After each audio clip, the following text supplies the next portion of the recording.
The first Super Mario Bros. Movie was fine. Not great, not terrible, just fine. It was a safe, middle of the road adaptation that didn't really offend anyone, didn't do anything new, didn't do anything extraordinary, but it didn't exactly elevate the Mario Brothers either outside the video game. So naturally, with the sequel or spiritual successor like Galaxy, you expect improvement, but you didn't get that with this movie. You didn't get that with Super Mario Brothers Galaxy. In fact, I would say that it probably was just a little bit worse. Hey everyone, this is Chris Bolton. I'm coming in with a video review of the movie Super Mario Bros. Galaxy. But before I do get into the content, do make sure you like, share, subscribe, turn on the post notifications. All that stuff really does help me out. In fact, when I look at the overall review on Rotten Tomatoes, I can understand exactly why critics landed this film within the low 40% range, and as John Campea put it, that it's a really bad movie. Now, is it a terrible movie? No, it's not a terrible movie. It isn't a complete disaster, but it is absolutely a bad movie. Because at its core, Super Mario Bros. Galaxy is just a messy blend of nostalgia, weak storytelling, predictable structure, and humor that rarely lands. Perhaps most surprisingly, but it shouldn't really be that much of a surprise because it was kind of predicted in the promotional materials. It's not really a Mario movie. It's more of a Princess Peach and Rosalina movie. Now let's start with the story because that's where the cracks of this movie really begin to show. The plot for this movie is extremely thin. Granted, the plot for a lot of the Mario games is pretty thin. Mario has to save the day by going to fight Bowser to save Princess Peach. Okay, simple, fair enough. In the games, you really are moving from point A to point B with very little depth, but there is a lot of tension, and even throughout the game, there can be some character development, but you're not going to be getting that here in this movie. Everything is telegraphed. For example, there was one scene in the movie where Princess Peach approaches a ventilation shaft. Everybody knows she's going to kick the ventilation shaft to go down to face the enemy. Very predictable. You can see every major turn coming long before it happens. There's no sense of discovery, no sense that the film is building toward anything meaningful. But the bigger issue isn't that the story is predictable, it's that it's misdirected. Notice I said that it was Princess Peach that was doing an action scene going towards to fight the enemy. That's because this is a Princess Peach and Rosalina movie. The movie presents itself like it's a traditional Mario story. In fact, when you see the promotional materials, you see a lot of Mario, you see a lot of Luigi. There are a couple of scenes that show Rosalina and Peach doing some action sequences, and those should be the tell right there.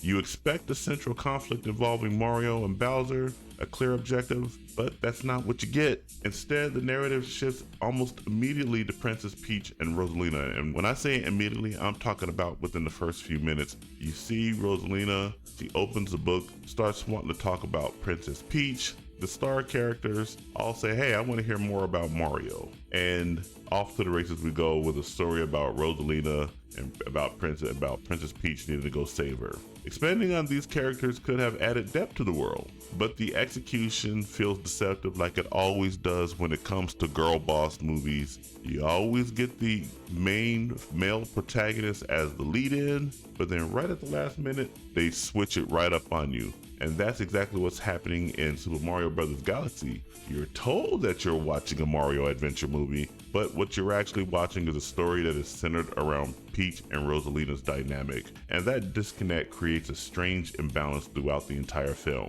Now, Mario himself is not completely sidelined, but he's not the driving story either. He and his brother Luigi are just there for comedic relief, and by the time they do get to Peach, their role is pretty meaningless. Now, towards the end of the movie, they make kind of a comeback, but not really. This isn't a save Peach narrative. This isn't even a deeply personal journey for him. Instead, he's just reacting to events rather than shaping them. And when your main character isn't the emotional anchor of the film, everything starts to feel disjointed. It's not that Mario is poorly written, and well, yeah, Mario is poorly written. It's poorly written, and he does feel kind of secondary in his own movie, but an article from Screen Rant said that in his own movie they felt like he was secondary.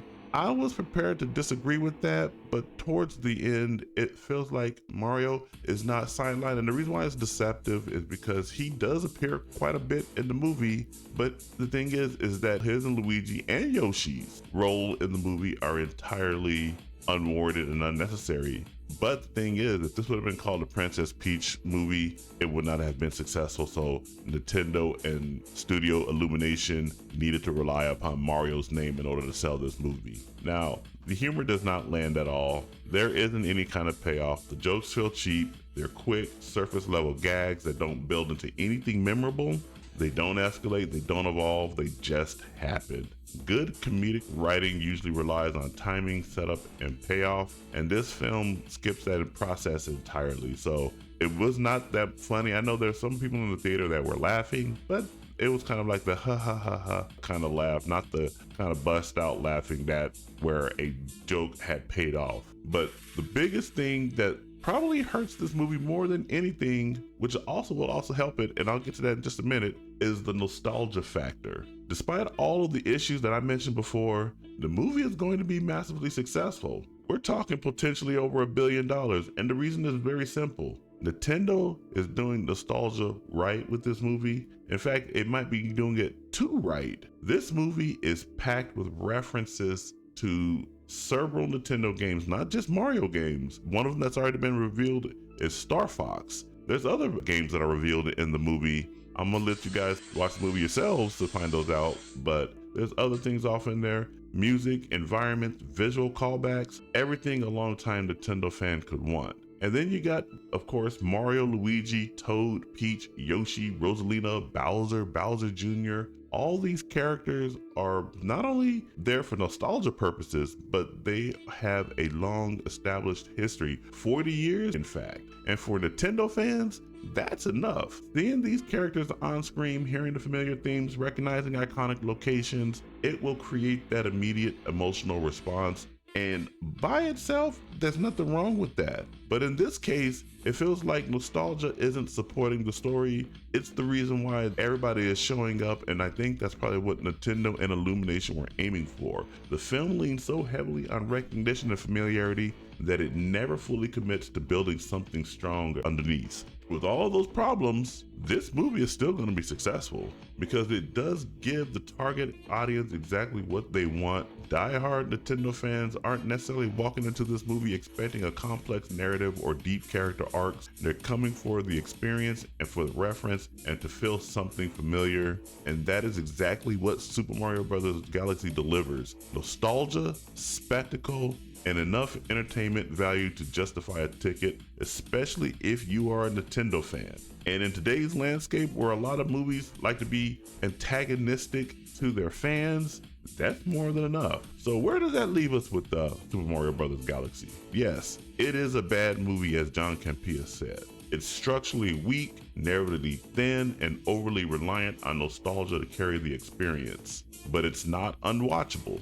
It's not offensively bad. It's just disappointing because frankly, there is potential here if Nintendo decides to go back to the original formula of Mario saving the princess. There's a foundation that could be built into something great, but instead, the film just settles for being just enough because it is reliant upon the Mario name, the Mario franchise. It's just doing enough to entertain, enough to satisfy fans, and enough to succeed financially, but not enough to be truly good. So I've only seen this movie once, and that's enough for me. For me, Super Mario Bros. Galaxy is a 6 out of 10. I won't go back to it, but if you're a die-hard Nintendo fan, you'll probably find more to enjoy here than I did. And that's what this movie is made for, and it's going to do exactly what it set out to do.